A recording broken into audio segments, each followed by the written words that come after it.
तो हेलो जी, क्या हाल चाल है? मौज मस्ती चल रही है कि नहीं? सबसे पहले मुझे ये बता दो, क्योंकि आज हम इसी मौज मस्ती के साथ और बहुत सारी एनर्जी के साथ पढ़ने वाले हैं अपने चैप्टर 7 के क्वेश्चन आंसर्स, जिसका एक्सप्लेनेशन ऑलरेडी चैनल पे आ चुका है। अभी तक नहीं देखा है तो क्या कर रहे हो मेरे भाई? फटाफट जाके यहाँ पे डिस्क्रिप्शन में लिंक आ रहा होगा, डिस्क्रिप्शन नहीं है ये आई बटन है, यहाँ पे लिंक आ रहा होगा, जाके देखो और उसको अच्छे से समझ लो। और आओ आज हम डिस्कस करते हैं इसके क्वेश्चन एंड आंसर्स, वो भी बहुत मस्ती के साथ, चिलैक्स के साथ, मस्ती में बैठने का, मौज मस्ती के साथ पढ़ने का। क्वेश्चन नंबर 1 कह रहा है भैया, what social ideas did the following people support. तो ये जो फॉलोइंग पीपल के नाम थे, मैंने थोड़ा सा आंसर के फॉर्म में क्वेश्चन को लिखा है तो तुम समझ जाना। राम मोहन रॉय जी के, वीर सेलिंगम पंटुलू, पंडिता रमाबाई, पेरियार, मुमताज अली, ईश्वर चंद्र विद्यासागर, इन सब के बारे में हमने चैप्टर में पढ़ा था और अब हमें इनके जो आइडियाज थे वो उनको बताना है। तो देखो, राम मोहन रॉय जो थे, जो कि सबसे मेन है इस चैप्टर में, जिनके ऊपर क्वेश्चन पक्का आने वाला है, वो क्या सपोर्ट करते थे? He supported the banning of the practice of sati. तो सती क्या होता था? जब भी किसी वाइफ, मतलब किसी हस्बैंड की डेथ हो जाती थी तो उसके वाइफ को उसके साथ जला दिया जाता था। जैसे उसके हस्बैंड को जलाया जा रहा है तो उसकी वाइफ को जबरदस्ती जिंदा जला दिया जाता था। इस प्रैक्टिस को कहते थे सती। इसको बैन करा था सबसे पहले किन्होंने? Supported the banning practice of sati, Dayanand Saraswati. Supported widow, actually यहाँ पे थोड़ा गलत आ गया है कि इन्होंने क्या करा था, राम मोहन रॉय जी ने सती को बैन करा था। अगला क्वेश्चन है दयानंद सरस्वती जी का, जो क्या सपोर्ट करते थे? विडोज की रीमैरिज को सपोर्ट करते थे। तो तुम समझ रहे हो ना, नेक्स्ट लाइन में था, बस ऊपर गलती से मिस प्रिंट हो गया है। तो दयानंद सरस्वती जी ने क्या बोला कि ठीक है यार, अब हमने विडो, जिसका हस्बैंड की डेथ हो गई, जिस लेडी के, उसको जीने का अधिकार तो हमने दे दिया, मगर उसकी लाइफ अभी भी एकदम खराब है क्योंकि समाज उसको एक्सेप्ट ही नहीं करता। तो उन्होंने बोला कि आप विडो, जो भी विडो है, वो फिर से शादी कर सकती है। क्या कर सकती है? रीमैरिज कर सकती है। नेक्स्ट है वीर सेलिंगम पंटुलू जी ने किसको सपोर्ट करा था? He supported window remarriage. और ज्योतिबा राव फूले जी थे, उन्होंने किसको करा था? इक्वालिटी अमंग कास्ट को सपोर्ट करा था। यहाँ पे भी फिर से मिसप्रिंट हो गया है दोस्तों, कोई बात नहीं, हमारा जो लिखते हैं, प्रेजेंटेशन बनाते हैं, उनको आज ही हम फटकार लगाई जाएगी कि ये बार बार गड़बड़ कैसे हो रही है जी। तो देखो, वीर सेलिंगम पंटुलू जी, उन्होंने किसको सपोर्ट करा था? विडोज की रीमैरिज, सेम किन की तरह? दयानंद सरस्वती जी की तरह। और ज्योतिराव फूले जो थे, उन्होंने कास्ट के बीच में जो इनइक्वालिटी थी उसको खत्म करके इक्वालिटी लाने के बीच के लिए सपोर्ट करा था। पंडिता रमाबाई, इन्होंने सपोर्ट करा था वुमेन्स की एजुकेशन को, इकोनॉमिक इंडिपेंडेंस वुमेन्स के लिए, और विडो होम्स बनाए थे। मतलब ऐसे घर जहां पे सारी विडो आके सेल्फ रिस्पेक्ट के साथ रह सकती थी और एक नए जीवन की शुरुआत कर सकती थी। पेरियार जी जो थे, उन्होंने सपोर्ट करा था इक्वालिटी फॉर अनटचेबल्स। तो समाज में अनटचेबल्स, यानी कि ये वो कास्ट थी जो सबसे नीचे थी, इनको कहते थे अछूत, कि इनको छू भी नहीं सकते, ये इनका छुआ हुआ पानी नहीं पी सकते। बर्तन, जिस पॉन्ड में इन्होंने कदम भी रख दिया या पानी पी लिया, उसमें कोई भी बाकी के लोग हाथ नहीं लगा सकते, इतना इनको नीचा माना जाता था। तो इन्होंने इसके लिए सपोर्ट करा। मुमताज अली थी, उन्होंने सपोर्ट करा था विमेन की एजुकेशन को। Ishwar Chandra Vidyasagar is also very important, याद रखना। इन्होंने किसको करा था? इन्होंने अगेन विडो रीमैरिज को सपोर्ट करा था। समझ आया? चलो नेक्स्ट क्वेश्चन, ट्रू फॉल्स। ये तो बहुत सिंपल होते हैं हमेशा की तरह। देखो, when the British captured Bengal, they framed many new laws to regulate the rules regarding marriage, adoption, inheritance, property etcetera. तो ये कह रहे हैं कि जब ब्रिटिशर्स ने बंगाल को किया, क्या करा था? बंगाल को कैप्चर किया, मतलब बंगाल पे रूल किया, तो उन्होंने बहुत सारे नए लॉज बनाए। और ये लॉज क्यों बनाए थे? ताकि वो रीमैरिज, मतलब शादी के ऊपर, अडॉप्ट करने के ऊपर, या प्रॉपर्टी इनहेरिटेंस के ऊपर लॉज बना सकें। क्या ये सच है या गलत है? जी हाँ, उन्होंने करे थे, क्योंकि याद है ना आपको, राम मोहन रॉय जो थे, वो सती की प्रैक्टिस को बैन करने का बहुत चाहते थे। इसमें उनका साथ दिया था ब्रिटिशर्स ने। ब्रिटिशर्स ने एक लॉ पास करा था जिसमें सती को ऑफिशियली बैन कर दिया गया था। तो ये इसलिए ट्रू हो जाएगा। अगला question, social reformers had to discard the ancient text in order to argue for reform in social practices. ये false। ये क्वेश्चन कह रहा है, मैं आपको समझाता हूँ। क्वेश्चन कह रहा है कि जितने सोशल रिफॉर्मर्स थे, यानी कि ये सारे लोग जिनके नाम है, जो कि समाज में एक बदलाव लाना चाहते थे, क्या ये एंशियंट टेक्स्ट, यानी कि वेद, पुराण, गीता, इन सबको बेकार, इन सबको यूज नहीं करते थे अपनी वर्ड्स में? गलत, ये फॉल्स है। इनफैक्ट लोग यूज करते थे, जैसे कि राम मोहन रॉय ने पूरे वेद पुराण टेक्स्ट पढ़े और लोगों को समझाया कि आप जिस धर्म को मान रहे हो उस धर्म में कहीं भी ये नहीं लिखा कि एक स्त्री को उसके हस्बैंड की डेथ होते ही जिंदा जला दो, कहीं नहीं लिखा ना। जब लोगों को ये समझाया तो लोग समझे, अरे हाँ, हम तो बस बेवकूफों की तरह फॉलो करे जा रहे थे, हमने तो कभी चेक ही नहीं करा कि लिखा है कि नहीं लिखा है। तो reformers got full support from all sections of people of the country. क्या जितने रिफॉर्मर्स थे उन्हें पूरा सपोर्ट मिला पूरे देश से? बिल्कुल नहीं। कुछ लोगों ने सपोर्ट करा तो कुछ लोगों ने बिल्कुल सपोर्ट नहीं करा और अगेंस्ट हो गए।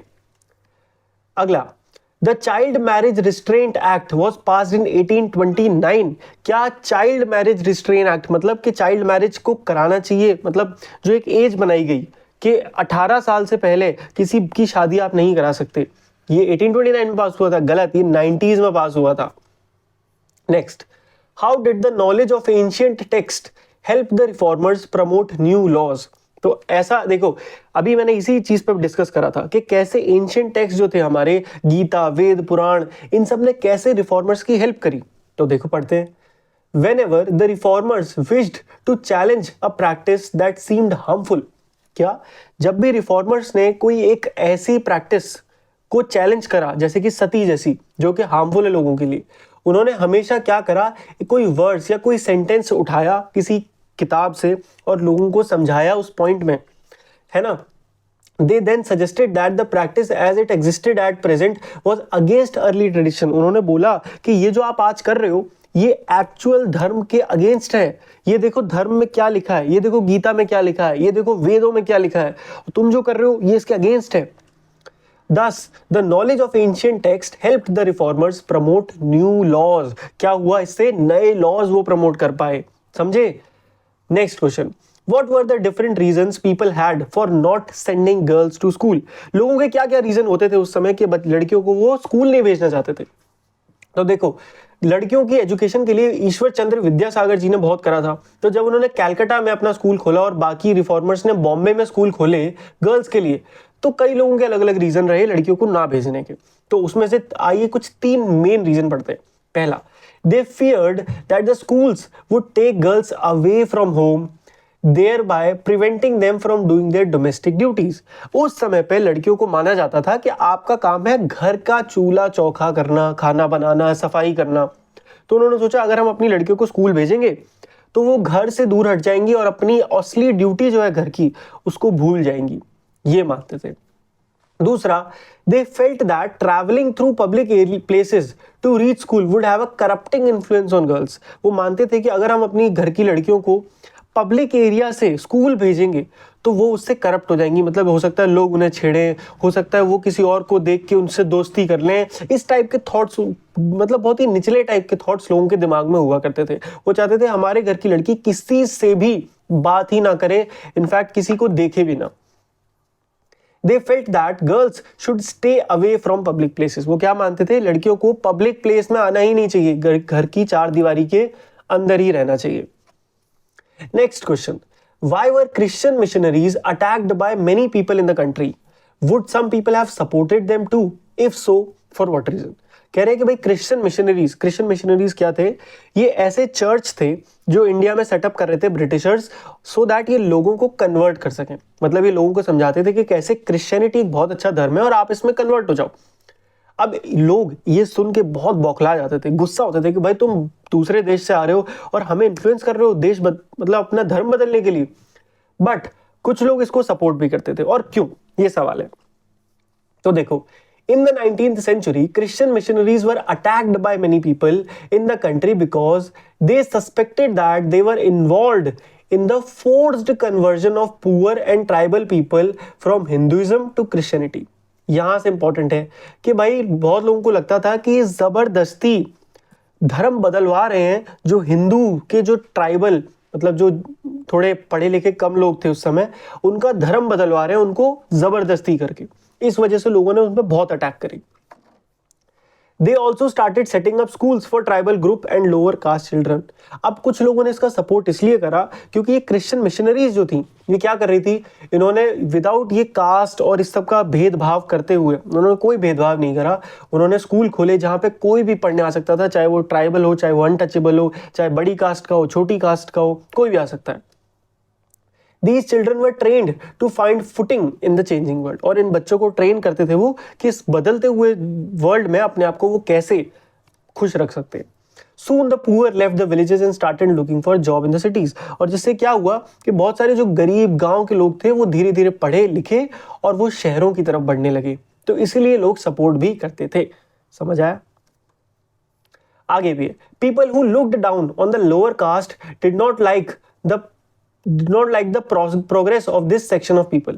अब जो लोग लोअर कास्ट को ऐसे मानते थे कि छोटी जात है, उन्हें ये चीज बिल्कुल अच्छी नहीं लगी. उन्हें लगा कि इससे तो ये समाज धीरे धीरे सब बराबर में आ जाएगा, ये तो बहुत गलत हो जाएगा, हम इनके साथ थोड़ी काम कर सकते हैं, हम एक ही जॉब थोड़ी कर सकते हैं. Social reformers would have supported the missionaries for their work against social evils. और किसने इन्हें सपोर्ट करा? सोचो. करेक्ट, सोशल रिफॉर्मर्स, जो कि पहले से बदलाव चाहते थे समाज में, उन्होंने सपोर्ट करा. Next question. अब ब्रिटिश पीरियड में what new opportunities opened up for people who came from caste that were regarded as low. Same question जो हमने अभी पढ़ा. कह रहे हैं कि ब्रिटिश के टाइम पे ऐसी कौन सी नई अपॉर्चुनिटीज थी जो कि लो कास्ट जिसे माना जाता था उनके लिए थी. तो देखो बहुत सारी थी. The British period saw the rise of the cities. Many of the poor began leaving their villages and towns to look for jobs that were opening in the cities. British period के time पे एक नया trend चला, वो था शहर बनने का. सिटीज बनने लगे. अब सिटीज बन रहे हैं तो बहुत सारे लोग सिटीज में आने लगे क्योंकि सिटीज में काम बहुत था. वहाँ पे नए घर बन रहे हैं, नए बिजनेस बन रहे हैं, इंडस्ट्रीज बन रही हैं, लेबर की जरूरत है, तो लोग गांव छोड़ छोड़ के शहर की तरफ बढ़ने लगे.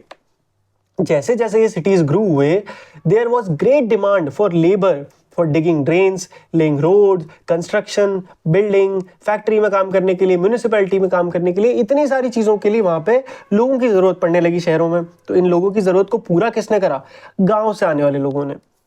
तो इसकी वजह से coolie, digger, carry, bricklayer, sewage cleaner, इन सब की डिमांड बहुत बढ़ गई. तो women caste and reform by the population migrating from the village and town. Actually ये वुमेन्स नहीं होगा, यहाँ पे होगा कि किसी भी टाइप के कास्ट के लोग और रिफॉर्मर्स, उनकी पॉपुलेशन जो है वो टाउन में बढ़ने लगी विलेजेस से. There was also the demand for labour in the various plantation. अब ना केवल ये, पूरे दुनिया में अलग अलग जगह पे प्लांटेशन मतलब पेड़ पौधे या खेतों में काम करने के लिए जरूरत थी लोगों की, बोथ कंट्री में भी और कंट्री के बाहर विदेश में भी. और उसके अलावा जो आर्मी थी वो भी ऐसी थी जो विदाउट ये सोचे कि आप किस जात के हो, किस धर्म के हो, आपको जॉब देती थी. तो आप चाहे किसी भी कास्ट के हो, आप ब्रिटिश आर्मी को ज्वाइन कर सकते हो. Many of these migrating people belong to low caste. अब इनमें से वो लोग जो आर्मी ज्वाइन करे या अलग अलग देश चले गए काम करने के लिए, ये लो कास्ट के भी थे. For them, the cities and the plantation represented the opportunity to get away from the oppressive hold that upper caste landowners exercised over their lives and the daily humiliation they suffered. उनके लिए एक रास्ता था अपनी घिसी पिटी और ऐसी जिंदगी से निकलने का जहां उन्हें हमेशा से ये सो कॉल्ड ऊंची जात वाले लोगों ने उन्हें दबाया. तो उन्हें एक मौका मिला और वो निकल गए, जिससे उनकी आने वाली जो जनरेशन थी उनको फायदा मिला.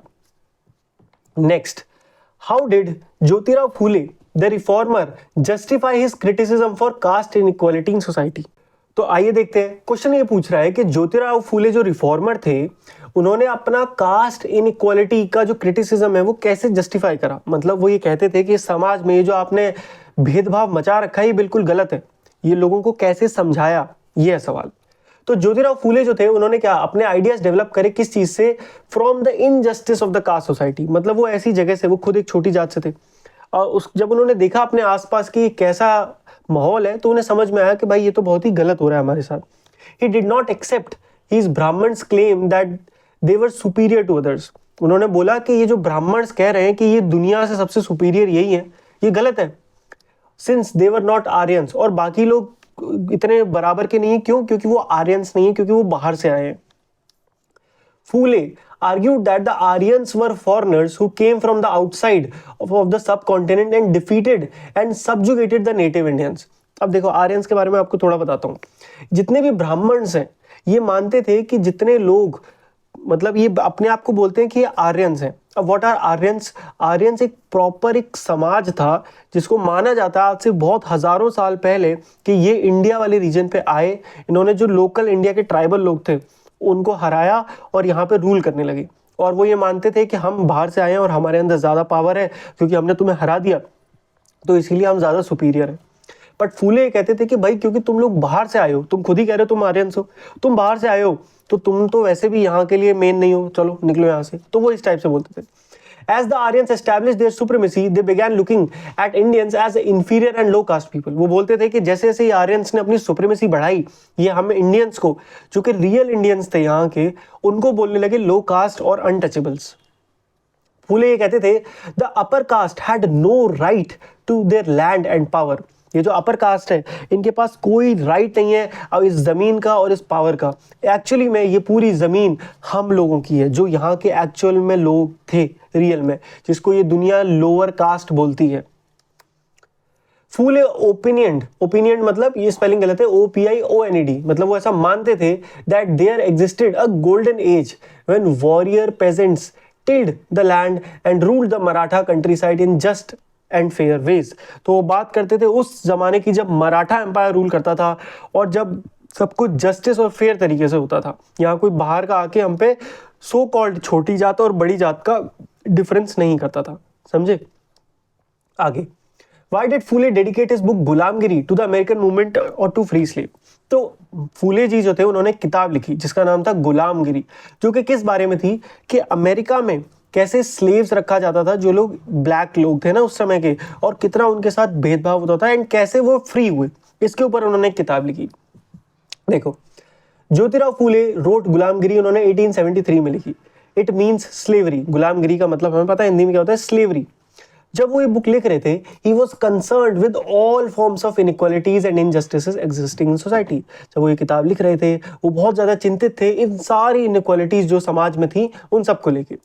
चाहे वो अपर कास्ट वुमेन को लेके हो, कि अपर कास्ट वुमेन है इवन दो वो अपर कास्ट की हैं बट उनको कोई राइट्स नहीं मिल रहे, चाहे वो लेबर्स जो है उनकी मिजरीज हो, चाहे वो लो कास्ट की ह्यूमिलिटीज हो, तो जितनी भी चीज़ें बुरी थी सोसाइटी में वो सबको लेके परेशान थे। तो उन्होंने अपनी जो बुक थी वो डेडिकेट करी अमेरिका में जो मूवमेंट हुआ था फ्री स्लेव्स वाला, जिससे उन्होंने लिंक करा कि कैसे भाई ये जो वहां पे हो रहा है ना अमेरिका में, यही सेम हम इंडिया में भी कर रहे हैं कि हमें भी अपना हमारे यहाँ जो लोअर कास्ट है इनको फ्री करना पड़ेगा, हमने इनको स्लेव्स वाली जीवन दे रखा है। तो ये जो कंपैरिजन था, this comparison also contain an expression of hope that one day like the end of slavery in America, there will be end of all sorts of caste discrimination in Indian society। तो जैसे एक समय पे slaves free करे गए America में, India में भी एक दिन आएगा जब सारी कास्ट को खत्म कर दिया जाएगा, जो कि आज तक नहीं आया है। Next, What did Ambedkar want to achieve through the temple entry movement? तो एक बहुत इंपॉर्टेंट क्वेश्चन बनता है कि टेम्पल एंट्री मूवमेंट से अंबेडकर जी क्या अचीव करना चाहते थे। तो देखो, doctor BR Ambedkar started a temple entry movement in 1927। कब शुरू करा था? 1927 में। Which was participated by his Mahar caste followers. वो खुद भी किस कास्ट के थे? मेहर कास्ट के थे, जो कि एक सो कॉल्ड लोअर कास्ट थी। तो लोअर कास्ट से वो थे और उन्होंने उनके साथ जो मेहर कास्ट के लोग थे उनको कभी भी मंदिर में जाने की परमिशन नहीं थी कि आप मंदिर में नहीं घुस सकते। ये किसने मना करा था? उन्हें ब्राह्मण्स ने। तो Brahman priest were outreached when the lower caste use water from the temple tank. तो हर टेंपल का एक पानी का वो था टैंक। तो भाई पानी तो एक ऐसी चीज है जो हर बंदा यूज करेगा। अगर वो ऐसा था कि जहां वो रहते थे अम्बेडकर साहब, या तो वो पास में पानी वहां से यूज करें या 17-18 किलोमीटर दूर जाएं केवल पानी पीने का लेने के लिए। तो उन्होंने बोला भाई इतना हम नहीं करेंगे, पानी ये सबका है, सबका अधिकार है, ठीक है। तो doctor BR Ambedkar led 3 such movement for temple entry between 1927 से 35 तक, और उनका एम था कि भाई वो हर बंदे के लिए ये जो कास्ट का प्रेजुडाइज है सोसाइटी में इसको खत्म करें। यही उनका एम था कि उन्होंने बोला कि भाई मैं भी अंदर जाऊंगा और मेरे साथ तुम सब अंदर जाओगे और आओ मैं भी देखता हूँ तुम्हें कौन रोकता है, लीगली तुम्हें कौन रोकता है। ऑफकोर्स वो एक लॉयर थे तो वो लीगल चीजों से लड़ते थे। लास्ट क्वेश्चन आ चुका है हमारे सामने, why were Jyotirao Phule and Ramaswamy Naicker critical of the national movement? Did their criticism help the national struggle in any वे?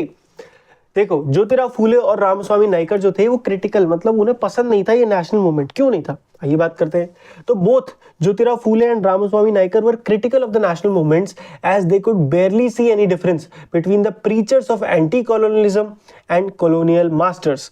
वो ये कहते थे कि ये लोग जो एंटी कॉलोनियल है, देखो मैं बताता हूँ, एक बहुत इंपॉर्टेंट चीज हुई थी। एक बार क्या हुआ था, एक स्टोरी है वो स्टोरी शायद इस आंसर में है कि नहीं मेरे को नहीं पता, बट मैं तुम्हें सुनाता हूँ ताकि तुम्हें आंसर याद रहेगा। होता क्या है, ज्योतिराव फूले या रामास्वामी में से कोई एक इंसान थे।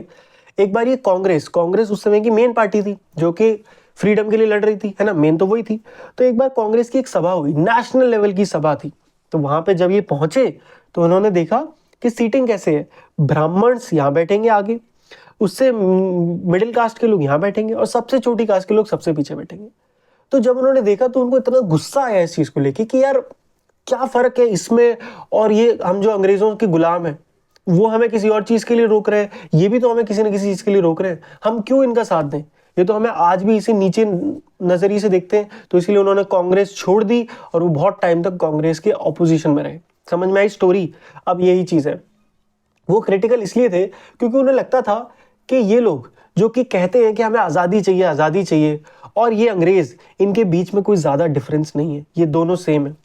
हम पे मतलब लोअर कास्ट लोग ये मानते थे कि हम पे तो ये सिर्फ और सिर्फ हम पे रूल करना चाहते हैं। एक बार ये कांग्रेस वालों को लगता है ये हम पे रूल करना चाहते हैं, अंग्रेजों को लगता है वो हम पे रूल करना चाहते हैं। Both, according to them, were outsiders and had used powers to subjugate and oppress the indigenous people. वो मानते थे ये दोनों ही आउटसाइडर्स हैं, ये आर्यंस हैं, जितने भी वो लोग हैं एंटी कॉलोनियल, मतलब हिंदू जो कहते थे अपने आप को कि हम आर्यंस हैं, ये भी तो बाहर से आए हैं, ये अंग्रेज भी बाहर से आए हैं, और दोनों क्या चाहते हैं कि हम ट्राइबल लोगों को, छोटी कास्ट के लोगों को बस इनको दबा के रखें, इनसे काम कराते रहें। फूले जी मानते थे, believed that though the upper caste leaders were then asking people all over the country to unite to fight the British, once the Britishers had left, they would continue their oppressive caste policies. वो ये कहते थे even though ये जितने भी anti colonialism लोग हैं, मतलब जो कहते थे कि आज़ादी दो, ये हमसे वो करते हैं रिक्वेस्ट कि अभी आपस की लड़ाई छोड़ो और हमें अंग्रेजों को बाहर भगाना है। पर ये हम अच्छे से जानते हैं कि जिस दिन अंग्रेज चले गए, ये हम पे अपनी ये टैक्टिक्स और पॉलिटिक्स हम पे हमेशा बनाए रखेंगे और हमेशा हमें लोअर कास्ट का रखेंगे, जो कि देखा जाए तो प्रैक्टिकली आज भी हो रहा है। ये कास्ट डिफरेंस आज तक खत्म नहीं हुआ है। अब ये आंसर काफी बड़ा है, इसमें आप कुछ इंपॉर्टेंट पॉइंट्स देख सकते हो। He believe that they only wished for unity to serve their purposes. वो मानते थे कि सिर्फ वो चालाकी कर रहे हैं ताकि सब लोग एक साथ आ जाएं और उनका पर्पस सॉल्व हो जाए, और जैसे उनका पर्पस सॉल्व हो जाएगा ये डिवीजन जो है वापस से आ जाएगा सोसाइटी में। नायकर का एक्सपीरियंस ये एग्जैक्टली यही चीज थी कि कांग्रेस में जो हुआ नेशनल मूवमेंट का, उससे उन्हें पता चल गया कि कास्टिज्म जो है खत्म नहीं होने वाली। अब यहाँ पे वही सेम चीज लिखी हुई है जो मैंने आपको पूरी बताई है कि एक फीस्ट ऑर्गेनाइज हुई नेशनलिस्ट की, जहाँ पे सीटिंग अरेंजमेंट जो था वो कास्ट के अकॉर्डिंग था, जिससे लोअर कास्ट को पीछे बैठाया गया और अपर कास्ट को आगे बैठाया गया, जिससे वो कन्विंस हो गए कि भाई लोअर कास्ट को अपनी लड़ाई अभी भी जारी रखनी है, चाहे वो इनसे करनी हो चाहे इनसे करनी हो, करनी तो है ही। Their criticism did lead to rethinking and some self-criticism among the upper caste nationalist leader. इससे पता चला, मतलब इसके बाद जब उन्होंने ये कांग्रेस छोड़ दी, कई लोगों को इस बात की समझ आई और उन्होंने बदलाव करे। एंड इसी के साथ चैप्टर होता है समाप्त। आई एम प्रिटी श्योर अब आपको चैप्टर अच्छे से समझ में आ गया होगा और तुम एग्जाम में फोड़ने के लिए तैयार हो इस चैप्टर को। बट टेंशन नहीं लेनी, अभी एक चैप्टर और बचा है, फटाफट उसको भी देख के खत्म करो एंड उसके साथ हमारी हिस्ट्री पूरी खत्म हो जाएगी। चलो मिलते हैं नेक्स्ट वीडियो में, तब तक के लिए goodbye, take care and मौज मस्ती करते रहिए। Bye bye.